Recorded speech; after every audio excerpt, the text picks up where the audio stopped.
사람들이 가장 많이 원하는 게 뭘까? 여러 가지가 있겠죠. 난 좀 돈을 많이 벌어야 되겠다. 좋은 직장에 갔으면 좋겠다. 사업도 좀 해봤으면 좋겠다. 뭐 좀 더 건강했으면 좋겠다. 많은 사람들이 그렇게 여러 가지로 생각을 해요. 여러분의 소원이 다 있잖아요. 저에게도 소원이 있고. 정말 절실한 게 뭘까? 이렇게 생각해 보면 절실한 게 이것 같기도 하고 저것 같기도 있지만 한마디로 이렇게 딱 요약을 해서 한 단어로 전달을 한다면 변화라는 거예요. 변화. 우리 가정에 좀 변화가 있고 우리 교회에도 좀 변화가 있고 내 삶에도 좀 변화가 있고 뭔가 변화를 얼마나 많은 사람들이 갈망하는지 몰라요. 사람은 한 공간에 있으면 여러분 처음에는 너무 고맙다, 감사하다, 좋다 이렇게 생각하다가도 여러분 한 10년쯤 그 공간에서 생활해 보세요. 확 답답해지는 것을 느끼고 무언가 벽지락도 하나 좀 바꿔봐야 되고 무언가 10년 상간의 농도 좌측에 있다 우측으로 옮겨보기도 하고 뭐 침대도 다시 옮겨보기도 하고 왜 그러냐면 사람 중에 내면에는 은근히 무언가의 변화에 대한 그런 욕구들이 늘 있는 거예요.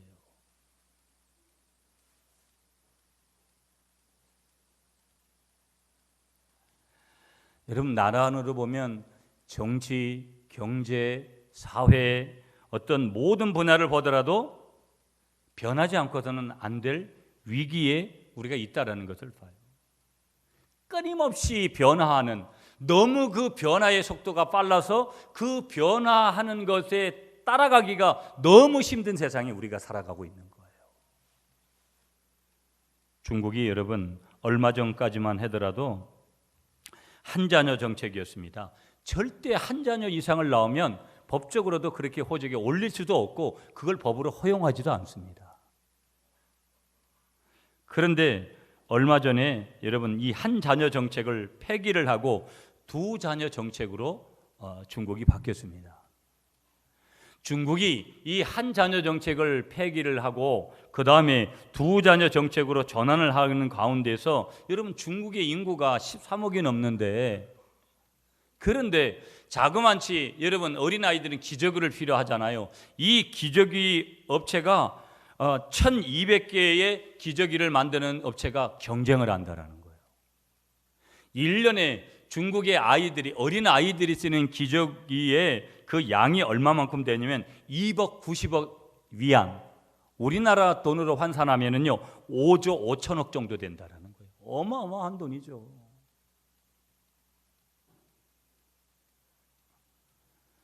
중국이 왜 여러분 한 자녀 정책을 갖다가 폐기를 하고 두 자녀 정책으로 전환을 했을까? 거기에는 여러 가지 우리가 생각해 볼 수 있는 것들이 있는 거예요. 변하지 않으면 안 되는 오늘 21세기에 그 위대한 어마어마한 땅덩어리를 가지고 있는 이 중국이 이런 정책으로 바꾼 거예요. 물론 우리도 여러분 예수 믿는 사람들은 어차피 생산을 끝난 분들은 어쩔 수 없지만 예수 믿는 사람들은 여러분 자녀를 다자녀 출산을 해야 될 줄 믿습니다. 낳는 데까지 낳아야 되는 거예요. 아멘이십니까? 공장 문 닫은 분들은 얘기해봤자 뭐 끝났는데 뭐 그건 아멘이 안 돼요. 굉장히 중요한 내용이에요, 여러분. 국가를 위해서 우리가 뭘 해야 될 것인가? 이 저출산 국가가 된 우리나라 현실에서 많이 나아야 된다 이 말이에요. 굉장히 중요한 얘기예요. 그래서 여러분 많은 교회들이 세 자녀 이상을 낳으면 현금으로다가 뭐 우리 뭐 시나 이런 데서 현금 지급을 해두듯이 교회가 그렇게 한다라는 거예요. 아니 교회가 그렇게 해야 돼요. 아멘이십니까? 왜 그러냐면 대한민국 국민이기 때문에 대한민국이 변하지 않으면 안 되는 그런 상황 속에 있기 때문에 그런 것이죠. 여러분 우리가 살고 있는 이 세상 속에 우리를 경악하게 하는 일들이 얼마나 많은지 모릅니다. 상상도 못하는 일들이 우리 주위에 일어나는 거예요. 사랑하는 아내를 죽이고 사랑하는 남편을 죽이고 자식을 죽이고 자기가 이 땅에 태어나도록 만드신 부모님을 죽이고 어떻게 저런 일을 저지를 수 있을까라고 상상할 수도 없는 그런 일들이 우리 주위에 너무 많이 일어나고 있어요. 우리는 이런 내 주변에서 일어나는 숱한 일들을 경험하면서요, 우리는 변화가 일어나야 된다, 변해야 된다, 뭔가 바뀌지 않으면 안 된다라는 그런 생각을 다 공유하고 있어요. 여러분, 우리 각자 자신도 이러면 안 된다라는 그런, 내가 좀 변화돼야 된다, 이런 생각 안 가십니까? 저도 얼마든지 이제 바삐 여러 가지 이렇게 돌아다니면서도 그런 생각을 가지는 거예요. 내가 하나님 앞에 더 가까이 묵상하고 더 하나님과의 친밀함을 가지도록 해야 되는데, 이게 가장 저에게 있어서 생활의 모토입니다. 여러분들도 그렇게 생각하는 부분들이 많이 있잖아요. 그런데 이 변화라는 것, 개인에서부터 여러 사람에 이르기까지 주어지는 이 변화는 우리 주변뿐만 아니라 나 자신도 얼마든지 갈망하더라는 거예요. 내가 바뀌어져야 된다라는 거, 내가 좀 변화돼야 된다라는 거.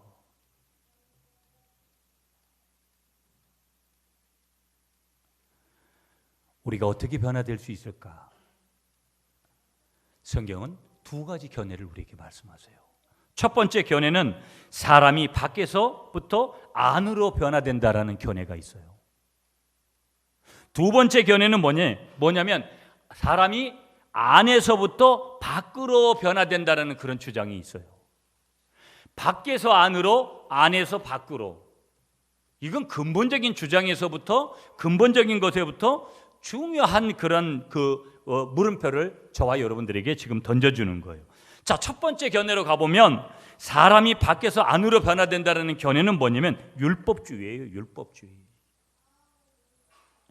그러니까 이 율법주의의 견해, 사람이 밖에서부터 안으로 변화된다는 이 견해는 우리의 행위, 우리의 행동을 조금씩 교정함으로써 의인이 될 수 있다고 보는 거예요. 우리의 행동을 조금씩 스텝 바이 스텝, 한 걸음 한 걸음 그렇게 교정하다 보면 어느 날 괜찮은 사람이 돼 있을 것이다.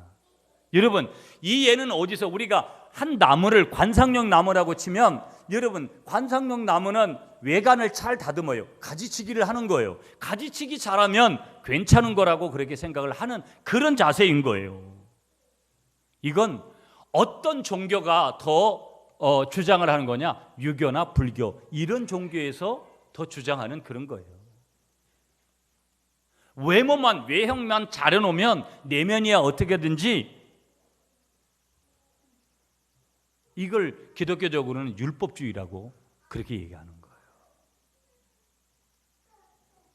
그런데 문제는 뭐냐면 유교와 불교에 해당된 거기 때문에 기독교에 그런 상황들이 없냐면, 문제는 뭐냐면 이러한 사상은 교회 안에도 얼마든지 그렇게 들어와 있다라는 게 문제라는 거예요. 겉으로는 여러분 예수님을 믿는 것 같지만 실상은 그렇지 않아요. 굉장히 중요한 질문이에요, 여러분. 겉으로는 예수를 믿는 것 같지만 실상은 그렇지 않다라는 거예요. 겉으로는 열심히 있습니다. 그런데 잘못된 신앙생활을 하고 있는 분이 있고요, 남에게는 굉장히 엄격하지만 남을 판단하고 용납하지 못합니다. 이게 율법주의가 가지는 그런 모습이라는 거예요. 그러면 변화의 두 번째 견해는 안에서부터 밖으로 변화된다는 주장이에요. 사람은 안에서부터 시작해서 밖으로 변화되어져 간다고 그렇게 말하는 거예요. 나무의 예를 좀 전에 드렸는데, 가지치기 하는 예를 드렸듯이 나무가 가지치기로 교정해도 문제를 해결할 수 없는 거예요. 그 안에, 나무 안에 뿌리가 썩고 나무 안에 근본적인 문제가 있으면 아무리 화려한 것도 얼마 기간이 지나면 죽게 돼 있는 거고 변형이 오고 잘못되는 거예요. 왜냐하면 이걸 우리의 문제로 삼게 되면 우리의 문제는 가지의 문제가 아니고 뿌리의 문제가 있기 때문이라는 거예요. 뿌리의 문제. 단순히 이 말씀은 단순히 저와 여러분들이 어떠한 행동을 약간 고침으로써 우리가 의인이 될 수 없더라는 거예요. 가지가 아니라 우리의 외형적인 행동 몇 가지 고치는 것이 아니라 뿌리를 고쳐야 된다, 이 말이에요. 무슨 얘기냐? 우리의 중심을 고쳐야 될 줄 믿습니다. 이것이 성경의 주장이에요. 외모를 조금 그럴싸하게 덮어버리고 그런다고 해가지고 우리가 그렇게 되는 것이 아니라는 거예요. 우리의 근본, 내면, 영과 혼과 육 모든 전인들이 그 중심, 뿌리가 바로 교정이 되는 것, 그것이 더 중요한 줄 믿으시는 여러분이 되시기를 간절히 축복하겠습니다. 16절 보세요, 여러분. 오늘 성경 말씀 16절 여러분이 읽어주십시오. 시작. 사람이 의롭게 되는 것은 율법의 행위로 말미암음이 아니요 오직 예수 그리스도를 믿음으로 말미암은 줄 알므로 우리도 그리스도 예수를 믿나니 이는 우리가 율법의 행위로서가 아니고 그리스도를 믿음으로써 의롭다함을 얻으려 함이라. 율법의 행위로서는 의롭다함을 얻을 육체가 없느니라. 사람이 의롭게 되는 것은 여기 딱 한 단을 3번 반복했는데 믿음으로, 예수 그리스도를 믿음으로 의롭게 되어진다라는 것을 믿으시는 여러분이 되시기를 축복합니다. 할렐루야. 아멘이시죠?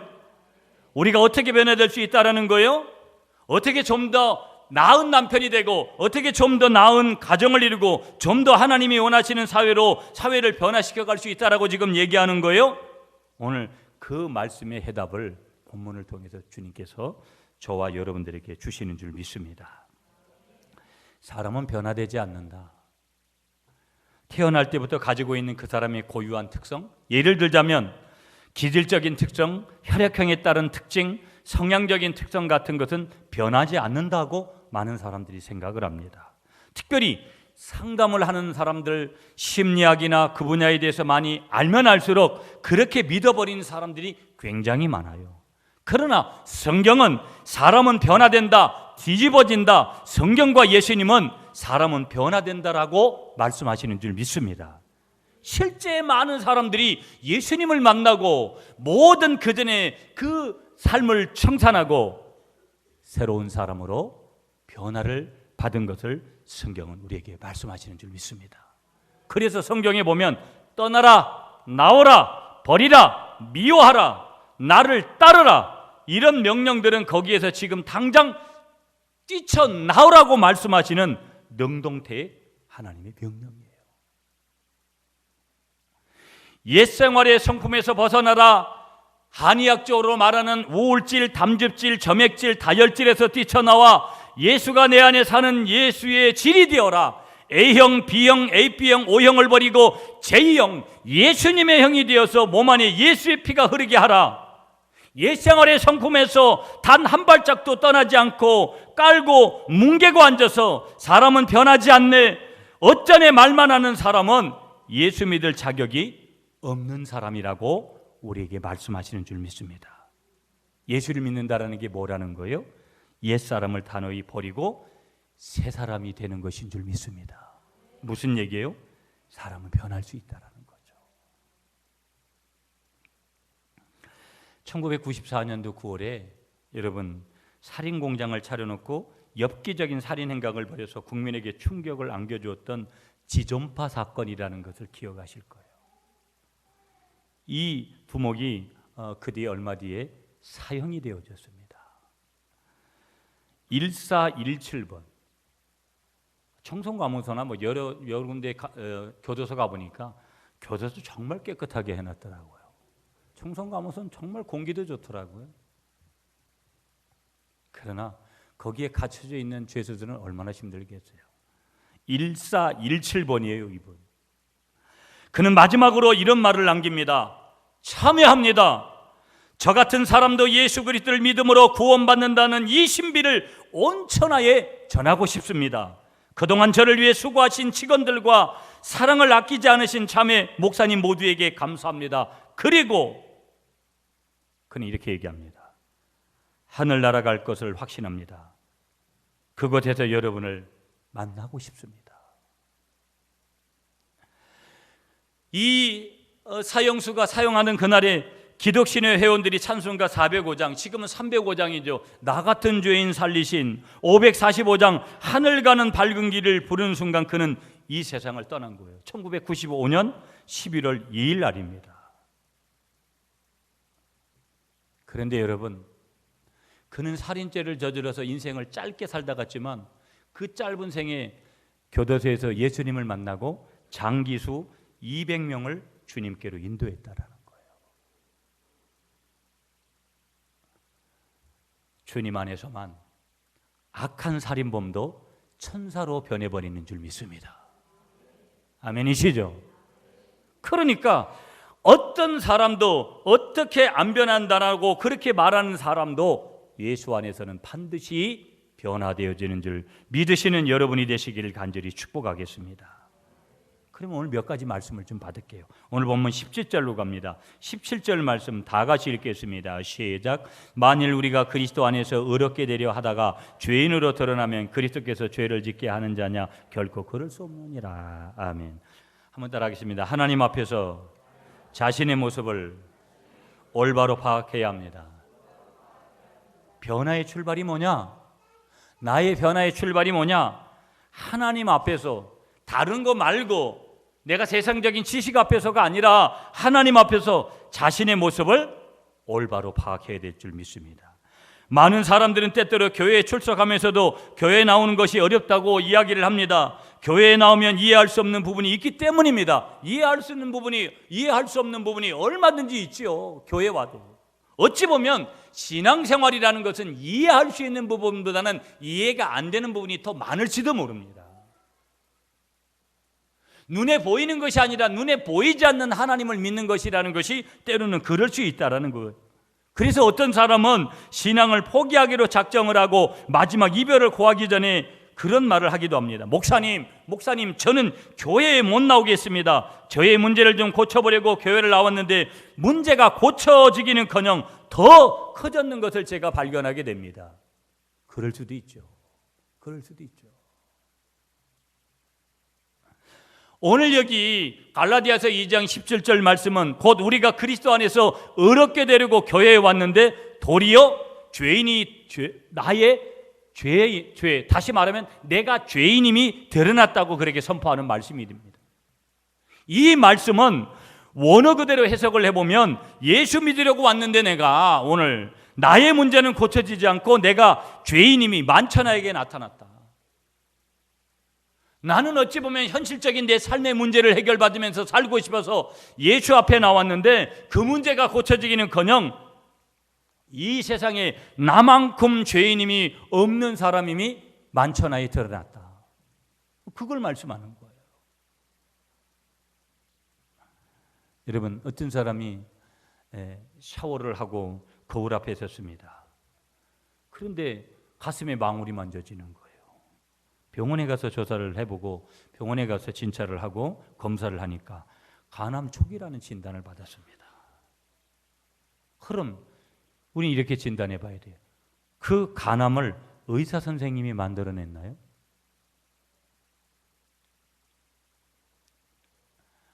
아니, 환자가 일시적으로는 기분이 상해가지고 그걸 받아들일 수 없어가지고 그럴 수 있을 거예요. 편안히 살 수 있는 내 인생을 의사가 망쳐놓았다고 쓸데없는, 항의할 수 없는 내용을 순간에 그 분노를 참지 못해서 그렇게 말할 수는 있어도 그거 사실이 아니라는 거예요. 진실이 아니라는 거예요. 무슨 얘기냐면 세상의 철학과 종교라는 것, 세상의 어떤 종교로도 올바른 진단을 내릴 수가 없는 거예요. 우리 인생의 문제, 근본적인 모든 문제, 인간이 누구이며 죄가 무엇인지, 오늘 우리의 문제의 근원은 어디에 있는지를 밝혀내지 못한다는 거예요. 뭐가? 세상적인 철학, 세상적인 종교가.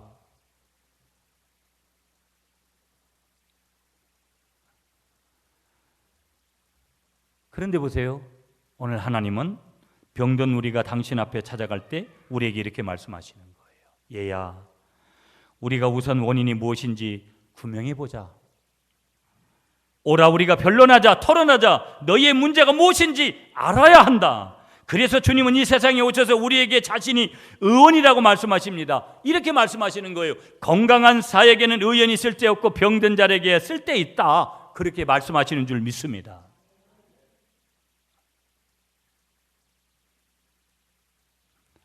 여러분, 우리 옆집에 의사 선생님이 예사를 봤어요. 아플 때와 건강할 때 나의 태도가 달라요. 건강할 때는 의사 선생님이 필요하지 않아요. 그러나 내가 아파 보세요. 사정을 해서라도 나를 좀 봐달라고 그렇게 하지 않겠어요? 나의 문제가 무엇인지 모르는 사람에게 해결책이 없더라는 거예요. 내가 누구냐? 내가 하나님 앞에서 누구인지를 분명하게 볼 줄 아는 거, 그것이 오늘 우리에게 있어서 얼마나 중요한지 모른다는 거예요. 하나님 앞에서 자신의 모습을 올바르게 파악하는 거, 이게 얼마나 중요한지 모른다는 거예요. 여러분, 사람들을 상담하다 보면 두 가지 반응이 나오는 거예요. 첫 번째 반응 하나는 뭐냐면 자신에게 원인이 있다고 인정하는 사람이에요. 이런 가정은 여러분 변할 수 있는 거예요. 이런 사람의 환경은 변할 수 있는 거예요. 그런데 상담을 하다 보면 두 번째에 원인이 남편이나 아내에게 있다고 생각하는 사람, 변화가 없는 거예요.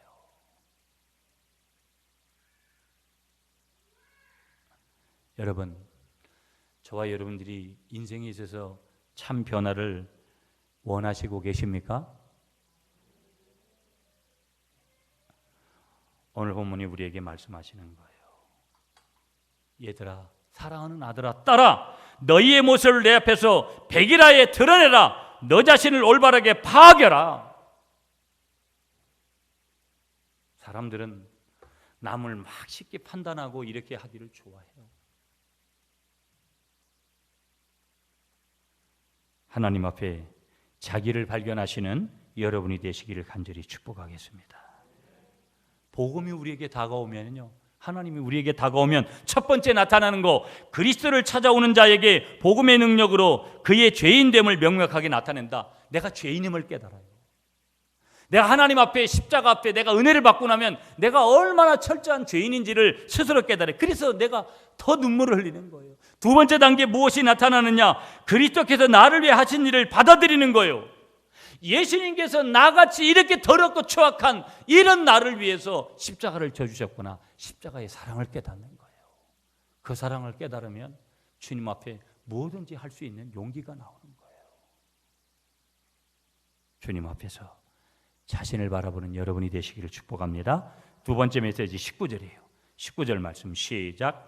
내가 율법으로 말미암아 율법에 대하여 죽었나니 이는 하나님에 대하여 살려 함이라. 한번 따라하겠습니다. 그리스도께서 나를 위해 하신 일을 받아들이자. 예수님께서 나를 위해서 하신 일을 받아들이는 거예요. 거기서 변화가 온다 이 말이에요. 하나님이 우리에게 율법을 주셨습니다. 하나님이 율법을 주신 목적을 오해하는 사람들이 굉장히 많을 수 있어요. 하나님께서 왜 율법을 주셨는가? 율법을 통해서 우리가 얼마나 큰 죄인인가를 깨닫기 위해서 율법을 주신 줄 믿습니다. 아멘이시죠? 율법을 주신 이유가 뭐라고요? 내가 얼마나 하나님 앞에서 큰 죄인임을 깨닫기 위해서 뭘 주셨다라는 거예요? 율법을 주신 줄 믿으시는 여러분이 되시기를 간절히 축복하겠습니다. 우리 인생이 어떻게 변화될 수 있는가?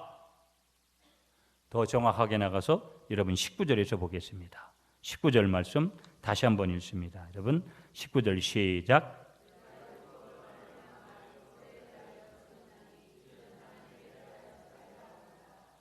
여기 이렇게 말씀하세요. 내가 율법으로 말미암아 율법을 향하여 죽었나니. 율법을 향하여 죽었나니. 여러분, 사도 바울이 이 말을 하고 있을 때 실제 죽었습니까? 아닙니다. 안 죽었습니다. 그런데 왜 죽었다고 그렇게 지금 이 말씀을 하고 있는 거예요? 이 말씀의 설명을 20절에서 하고 있는 거예요. 20절 조금 이따 읽을 거니까 내가 그리스도와 함께 십자가에 못 박혔나니. 십자가에 못 박혔나니. 이건 뭘 얘기하는 것이냐? 내가 지금 이것은 내가 지금 율법을 향하여 죽었나니 같은 말인데, 다시 말하면 그리스도와 함께 우리는 십자가에 못 박혀야 된다. 그러면 그리스도가 십자가에 못 박히시는 날 이 세상 모든 사람들의 죄가 저절로 사해졌느냐? 아니다라는 거예요. 거기에는 조건이 있다라는 거예요.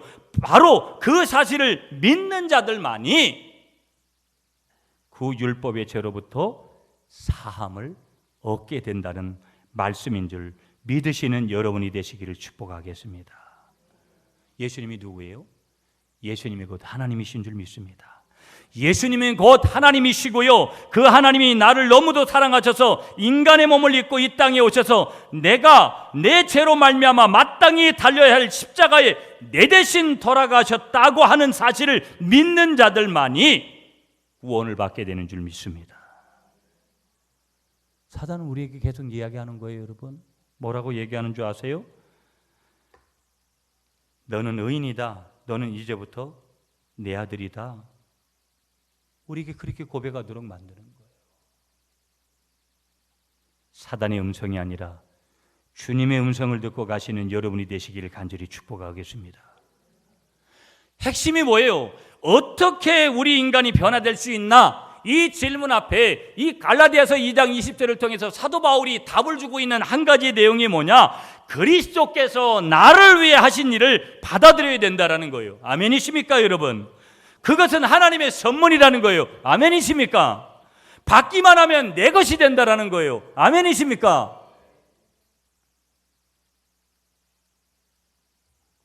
받을 때 어떻게 된다라는 거예요?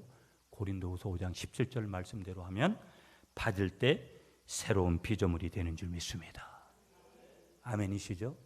그래서 예수님께서 나를 위해서 뭘 하셨나라는 것을 발견할 때 우리에게 진정한 변화가 있게 되는 줄 믿습니다.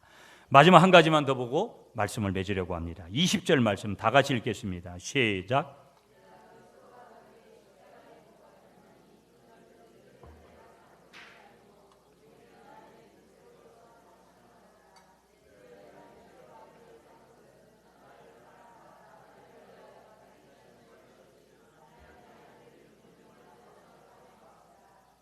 아멘이시죠?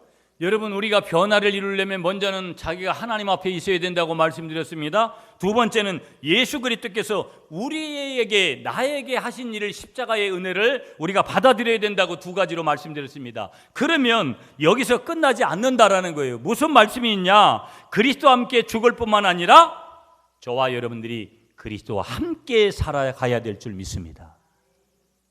한번 따라하겠습니다. 예수 그리스도와 함께 살아가야 합니다. 아멘이십니까? 한마디로 말하면 여러분, 나무와 나무를 접붙임하는 거 아시죠? 오늘 저와 여러분들이 예수 그리스도 안에 접붙임을 받아야 될 줄 믿으시는 여러분이 되시기를 간절히 축복하겠습니다. 중요한 한 가지가 뭐냐? 우리는 뿌리 대신 예수님께 붙어 있어야 된다는 이 사실 앞에, 이 진리 앞에 분명하게 믿으시고 받으시고 그렇게 순종하시는 여러분이 되시기를 간절히 축복하겠습니다.